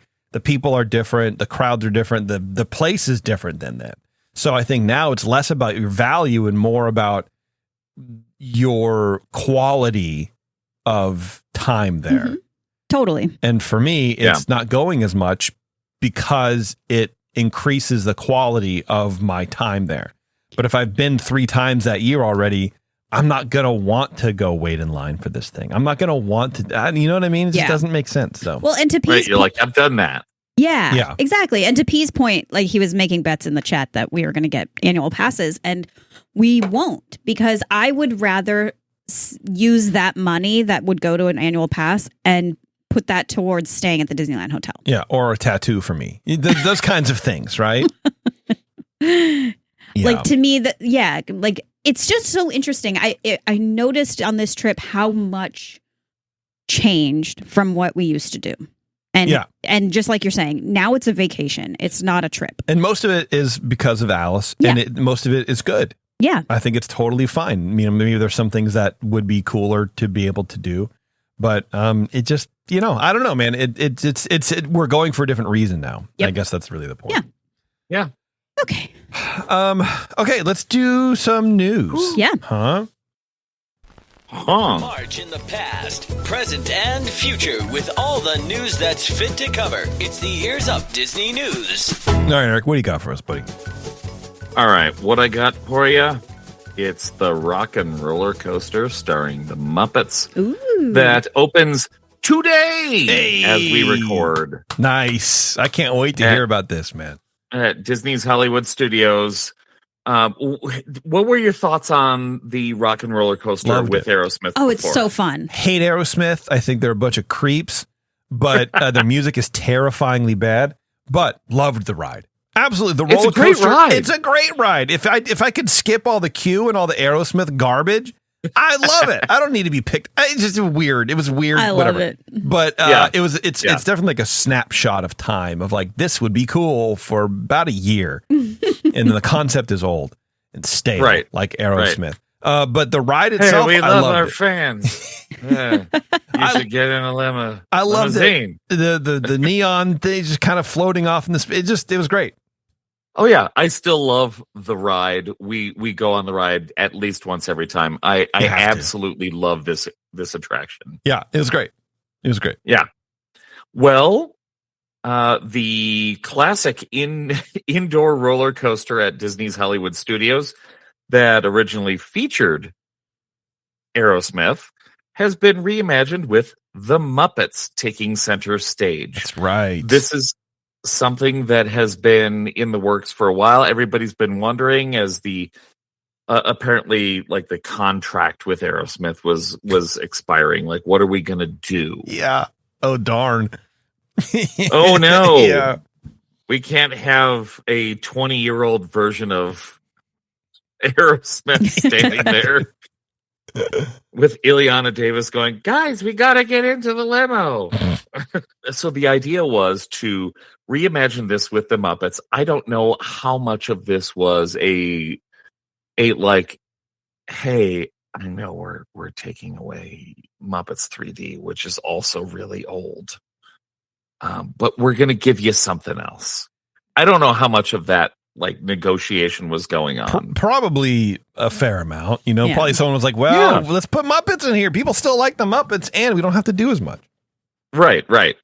But yeah, they've been slowly. The last time I was there, they were already starting to change over some of the graphics on the inside of the ride. Not overtly Muppets, but like plussing up things, like making them cleaner, making them more vibrant, but whatever.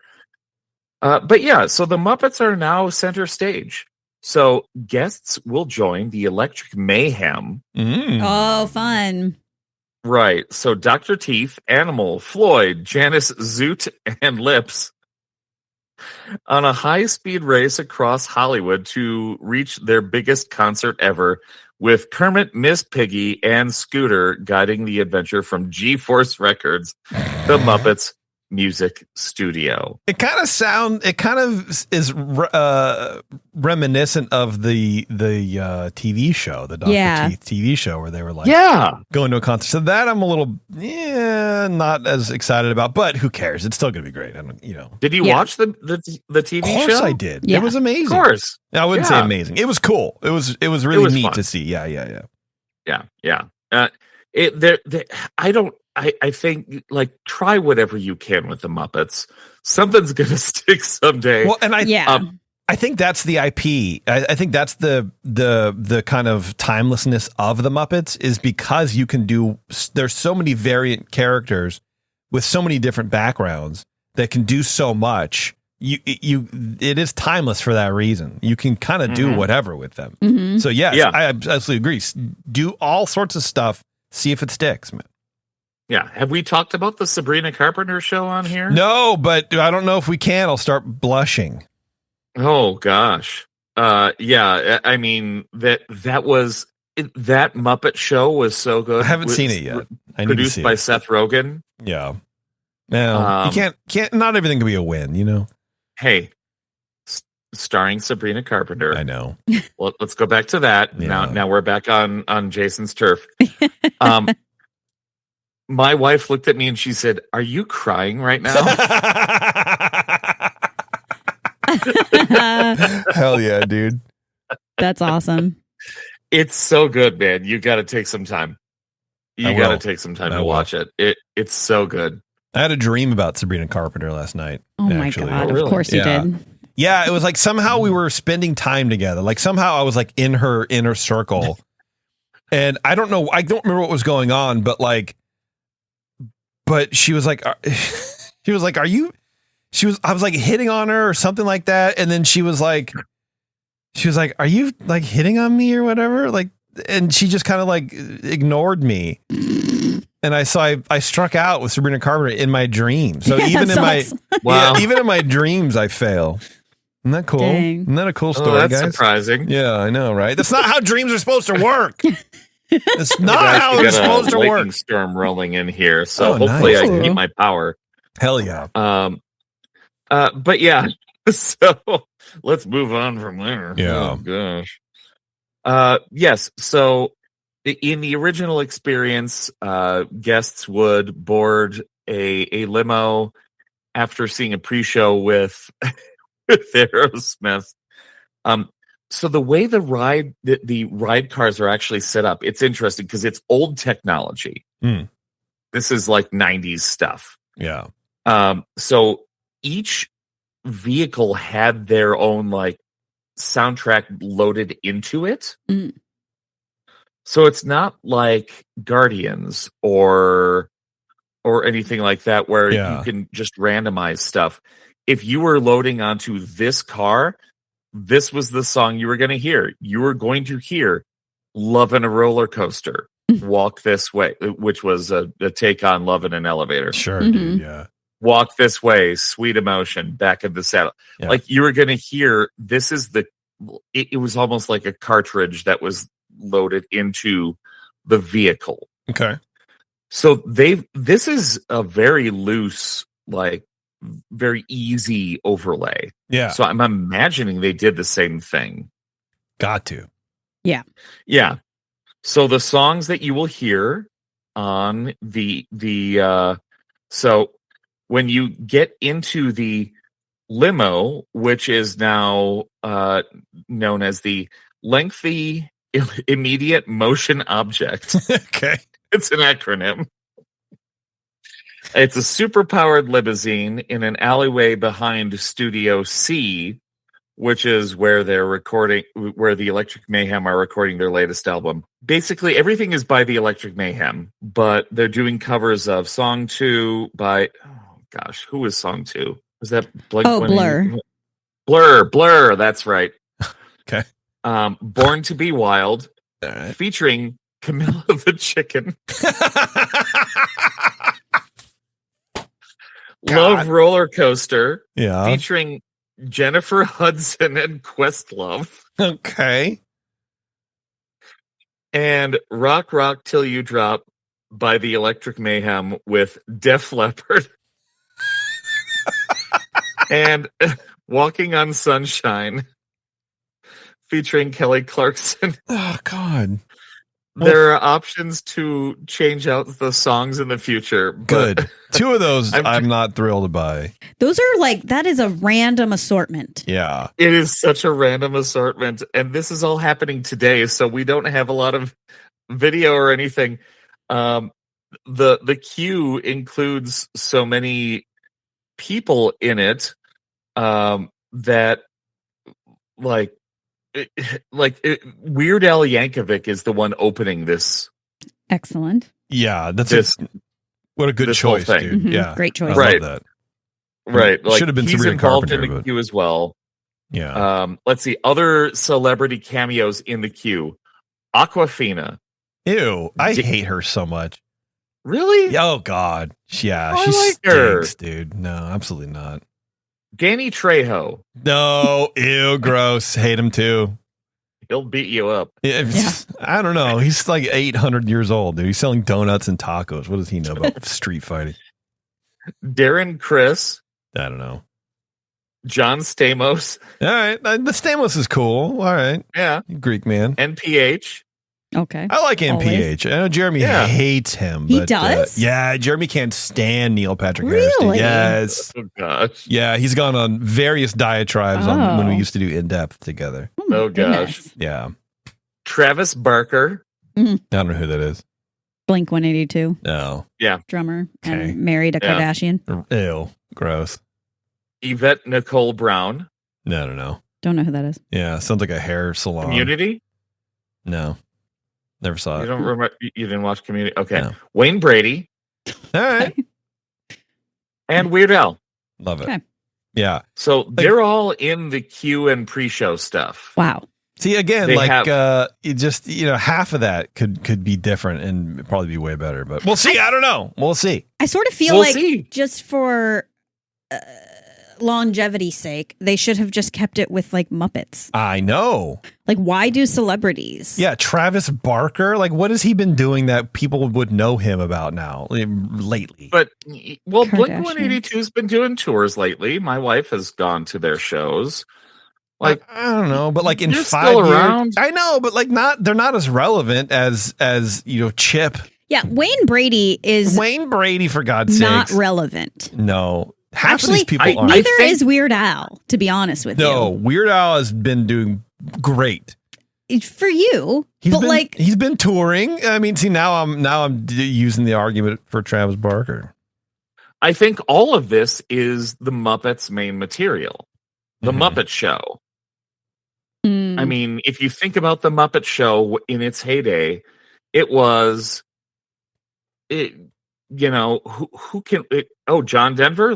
Let's get John Denver on the show. Yeah, but John Denver then was still. I mean, they got big people on the show. Well, right, and that was the show. But not always. But that's the show. No, this is not a always. ride that you would think that they would want to put in things that can last for 20 years without having to be touched. But do you think in 20 years, Wayne Brady, anyone's going to know who that is? Even in 10 years. Even now, people aren't going to know Yeah, unless you're of a certain that age. just seems This so is true. early 2000s. Yeah. I don't know. I feel like it's just a weird, I feel like they should have learned from Aerosmith that you don't need to use an actual person. You have the IP. Here's the thing. Here's my take on it, right? And then maybe we'll move on. I don't know. We'll see. It seems like all these people were under contract and they needed to fulfill a thing. That's what it seems like. But also, if we're so short on cash in this company, we have to like fire people and cut back on plussing up queues and doing all this kind of stuff. Why are we paying Wayne Brady and Travis Barker to record some stuff for the ride? Why aren't we doing Muppets? It's infinitely cheaper, highly recognizable because the Muppets are more recent than Travis Barker or Wayne Brady. And let's work some jokes in. Let's be cool. But I just don't. Yeah, I don't know, man. I'm surprised Bob Iger isn't friggin' in there. We'll see how all this stuff goes. Yeah, because all of this stuff, like you say, was started under Bob Iger and Bob Chapek. After the show, let's look it up. I'm sure there's video already, so we'll look it up. Yeah, because I haven't looked up any stuff from this morning from the previews. I tried to earlier, but they really didn't have a lot out yet. Because it's today. But we'll see how it goes. You know what? The courtyard and the exterior have been updated with a psychedelic Muppet-inspired design, including, the big red guitar. That's still there. All of this stuff is still there. It's a very light overlay, but inside the ride, where we added Scooter, the Muppet, there's a big Scooter animatronic in the studio itself. So in the studio, if you remember going through the ride, for a long time there was just this big empty studio with dusty guitars and stuff, and then there was the video on the back wall. Yeah. Early on, there was a dude who would come out.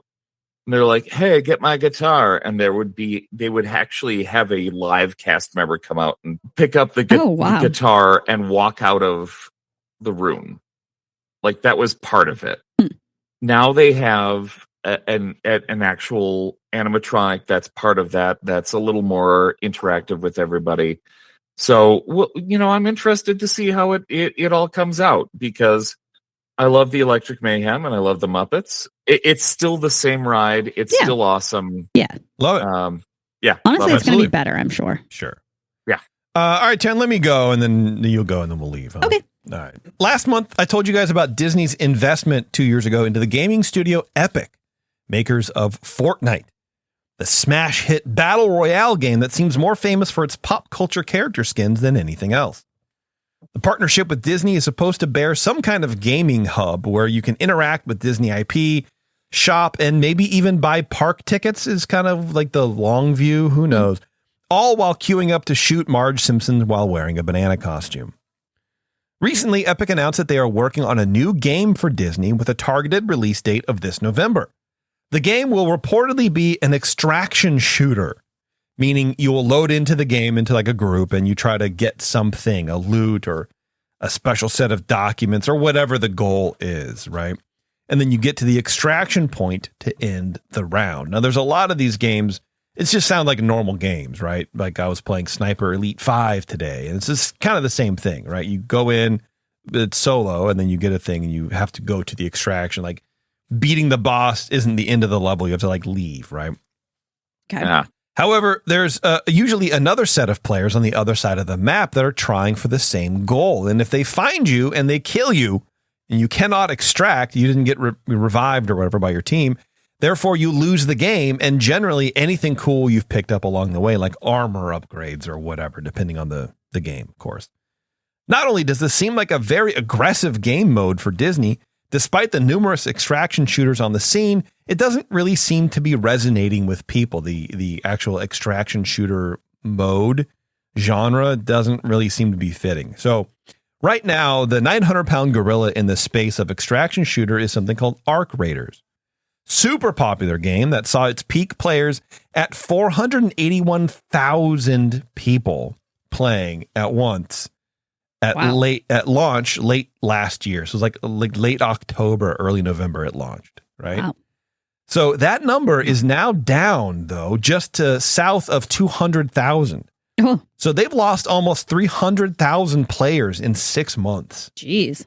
As of earlier today, only about 83,000 people are actively playing it. Now, all these numbers I'm going to spout are from Steam, which is the PC portal and Mac portal for just computer gaming in general. So it doesn't count like PlayStation or Xbox or whatever. So it's probably higher than these, but still, PC is like 90% of the game people. So they're as about accurate as numbers as we can get. Wow. Okay. The new kid on the Pixel is Marathon, a rework of an older game by Bungie, makers of the best game in the world, Destiny. Marathon is marked by a fantastic art style and classic Bungie weapon physics, but the player base just hasn't shown up for it. Its all-time peak players was about 86,000. A far cry from 491,000, right? Currently, as of this morning, when I was researching this, there are 14,000 people playing Marathon. Oh, and the game was only released on March 5th of this year. So already in a month and a half, you have lost 60,000 players. Jeez. It's bad. It's bad news. That is bad news. Oof. Marathon is, I mean, it's very different than Arc Raiders, but the concept is the same. The art style is fantastic, though. It's beautiful.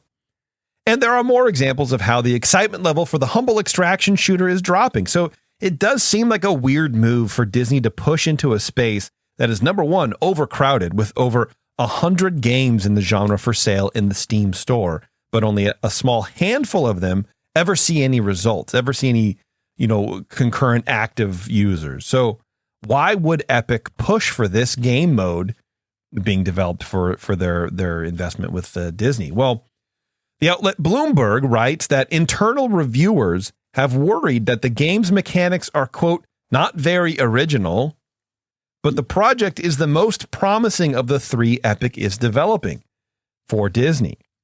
The second title they're looking at received middling internal reviews, according to Bloomberg, and Epic moved resources off of the third project after reports that Disney was disappointed by Epic's release timeline. So they had three concepts. One sucked, and the second one wasn't very good, and the third one is like, it's not very original, but it's better than nothing, so let's do it. It's not good. That's not good. There's no word on this. There's no word on this if it will be a standalone game or folded into the greater Fortnite universe. But for Disney's sake, that seems to be the best move, to have it just a game mode within Fortnite. Totally. Because right now, so keep in mind, Arc Raiders is like, the tippy top basically right now. Peak players right now, just south of 200,000, right? That was today. Right now, today, when I looked at all these numbers, 1,400,000 absolute dorks playing Fortnite right now. Wow. 1 million.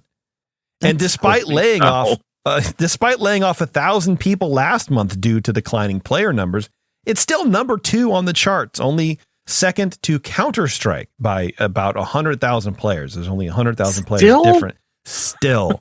Jeez. And I looked, the all-time high players for Fortnite, 14 million. Wow. Yeah. So, I mean, that's a giant decline. So even Fortnite is still trucking, but people have kind of lost it, I think, a little bit. So, jeez. And it's not just the player numbers that matter here. It does take a special kind of maniac to play an extraction shooter.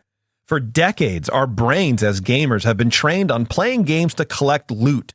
That's the point. And for a while there, we were only limited by our ever-diminishing skill set. Now, after we found the cool Dealy Bob in the game, we have to actually get out alive if we wish to keep the Dealy Bob. And in the case of Marathon, if we find a cool, and I don't know how that works with other extraction shooters, but with Marathon, if you find a cool gun and you extract with it, and then you want to use it the next game because you have it and it's much better than anything you can get within the game itself, you could still lose it in the next game that you play. Because with everything you bring in, if you don't extract, you lose. It's almost like there's no save point. I don't like that. There is no save point. That's exactly the point. You have to get out to save your stuff. Why would anybody like this? I don't know. But the incentive there is not really for loot so much as the thrill of high stakes gaming. You have to be extra cautious. It's like people who do, I forget the term, but it's like no life. All in one gaming. I would never do this. I forget what it's called now. Anyway, like Last of Us has it too, where you can just like you go, and when you die, your game is over, and you have to restart the game from the beginning to get through the mode if you want. It's an option, but this is the game mode. Yeah. Then, of course, you have the hackers and the cheaters and the sweats loading in to specifically ruin your day. And it all adds up to the extraction genre being a bust for like 90% of gamers. So I don't know what the deal is here. I don't know. I just felt like bringing that up because Disney very much just seems like they're behind the curve. They're chasing waterfalls, man. You can't do that. There's a song about don't go chasing. Yeah. It seems like they're chasing the new thing, but extraction shooters aren't new. They're declining. People aren't necessarily interested in playing them a whole lot anymore, even though there's 200,000 people playing, Arc Raiders, but you're not going to get an Arc Raiders type Disney game. It's just not going to happen. There's not many adults out there who are going to be attracted to it. Yeah. So it's just, I don't know. I don't see it. I don't see it, but that's just me. Yeah. Huh.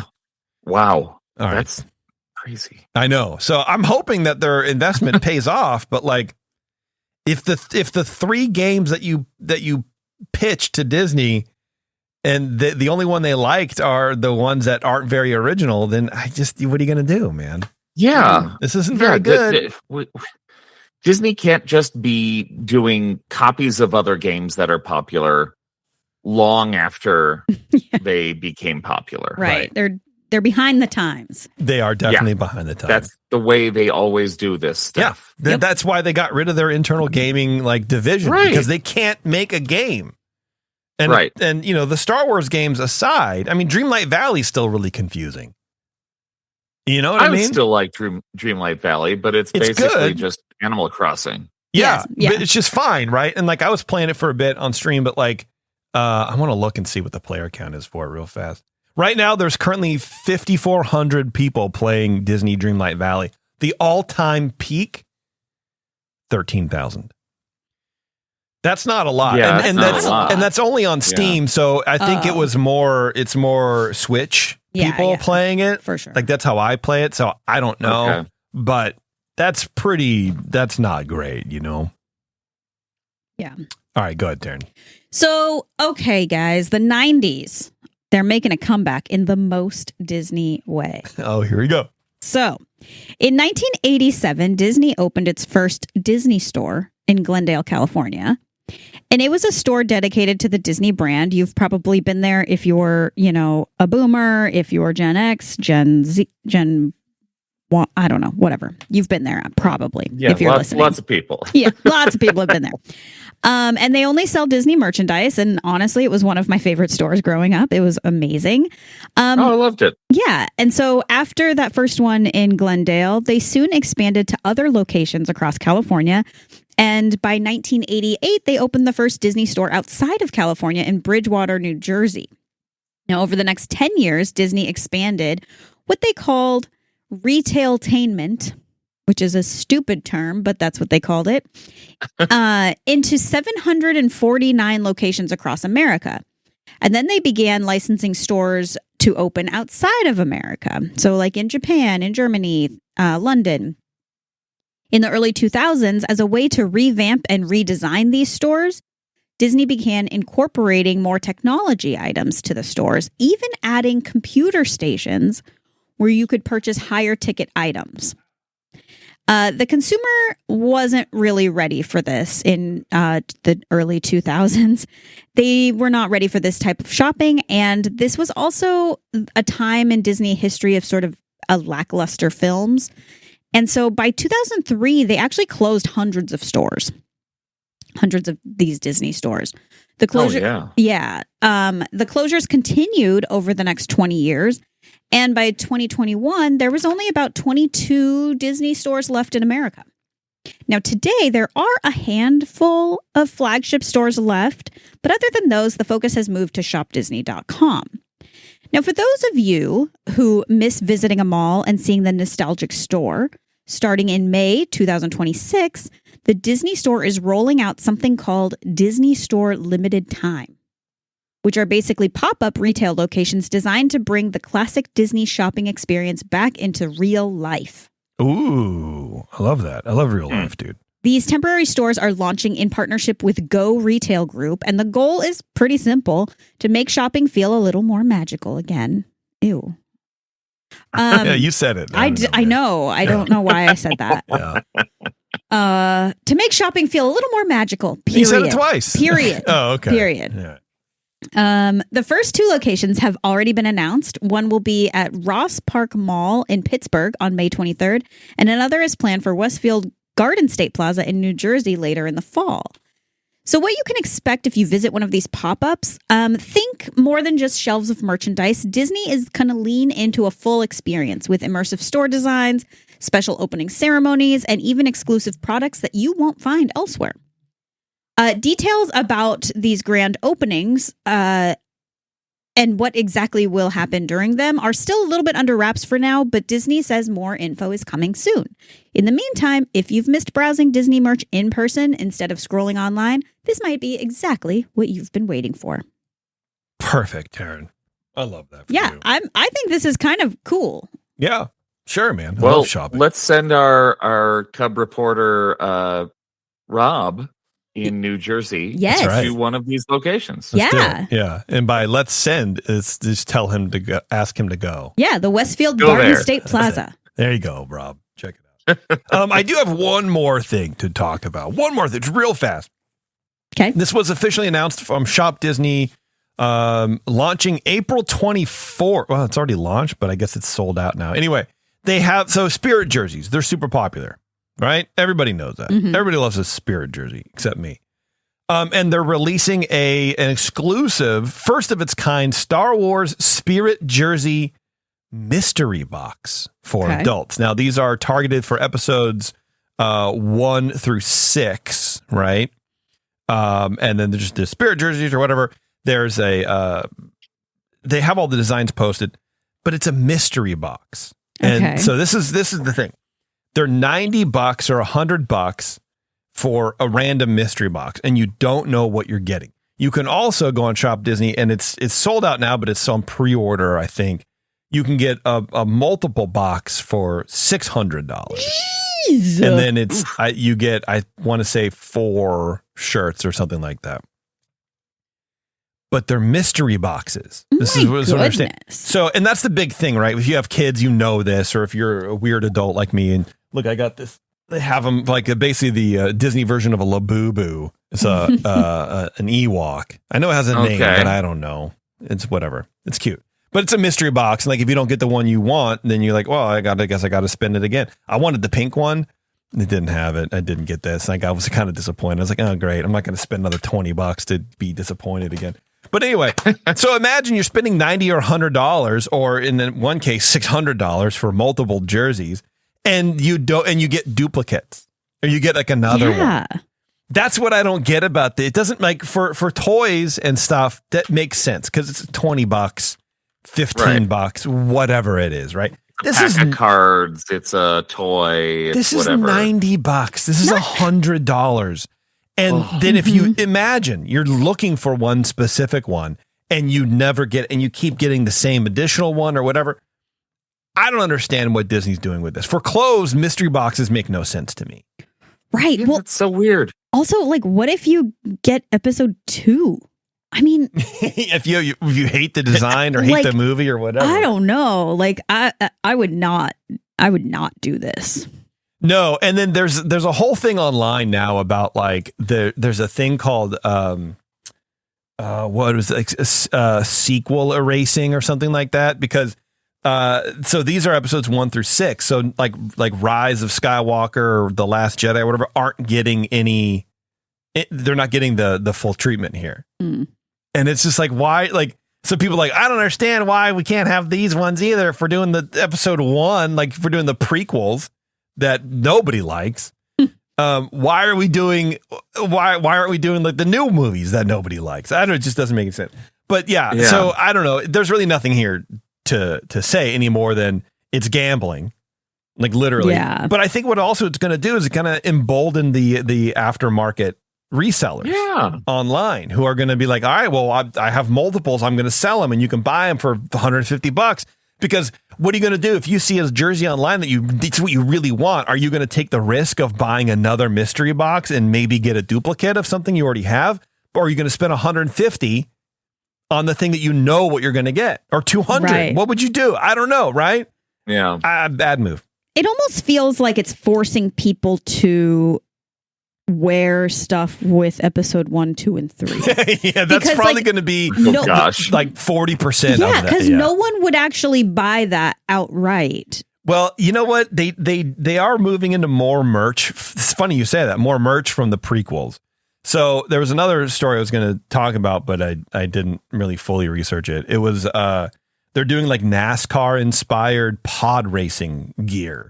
So it looks like a NASCAR jacket or whatever, but it's just like pod racing. And I don't know. I don't think it looks very good, but man, that's me. If you're into pod racing and you want to be ironic, I suppose you could, you figure that out and you can go buy the things. So you're going to see more prequel merch out there, but not post-quel. It's coming around. Yeah. I mean, my nieces are getting into their teens and they really liked the prequels. Oh, really? Okay. Yeah. Yeah. That's how they got into Star Wars. Maybe they're having a comeback. That's weird because, I mean, the prequels for me were just so full of politics. There's so much politics garbage in there that it was kind of it was offset by the wackiness, and it just didn't mix with me. They like the wackiness. They like Jar Jar. Do they sit through the pod racing politics stuff? They don't care about it. I mean, I'm sure they just kind of gloss over that. I should ask them the next time I see them. Yeah. In a little bit, but interesting. But yeah, it seems like no, they really enjoy those movies legitimately, instead of those of us who are like, well, it's more Star Wars than we had before. I didn't hate them. Those were the first Star Wars I watched, and I didn't hate them. I remember, and then we're going to get out of here, folks. I promise. I remember going to the theater and seeing the first one. I'm like, oh, well, that was, yeah, okay. Well, look, maybe the second one might not be. Maybe it'll be better. We're building up to it. Lucas he hasn't been at this for a long time, right? We're like, the second one drops. Like, oh, this is, look, maybe the third one is going to be good. And then you get to the third one, you're like, yeah, that was not fun to do ever. Like, I've only seen those movies a handful of times versus I couldn't even tell you how many times I've seen the original trilogy. I 50, 60, I have no idea. I have no desire to sit through those first three. Yeah. I just can't with it. They're so bad. All right, we're done. Yeah. Okay. Thank you, everybody, for tuning in to the show. I appreciate it very much. If you want to figure out what's going on the EarzUp Podcast Network, go to earsup-podcast.com. There we have all the shows. I still haven't put Ryan's new show, Fantasyland Draft League, up, and I apologize, but I have the information to do so, and I will be doing that next week. We just released the latest episode of of Buena Vista Boys, which was on the movie Follow Me Boys. See, the boys kind of tricked me up. So, which is classic Fred McMurray. I love that movie so much, and it was a lot of fun doing the episode. Right now, I'm watching Strongest Man in the World, which is the Medfield College trilogy, the last one. It sucks, dude. I've never seen that. Oh, it sucks. It's a terrible movie. Horrible. It reads like a Batman TV show episode. Oh, gosh. I mean, it has Cesar Romero in it, but like it's just no.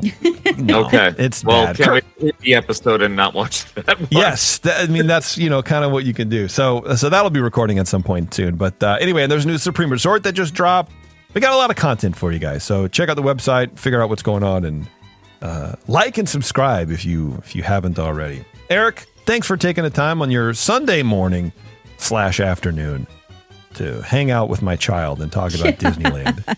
And this was super fun. I was super happy to hear her. Oh, good. Give her opinions. All right, that's good. I appreciate it. All right, and everybody in the chat, thanks for joining us. And this is good. It's a good time. It's a good time to do it. Maybe, I don't know. We'll see. All right, everybody, thanks a lot for tuning in. And until next time, we'll see you in the parks.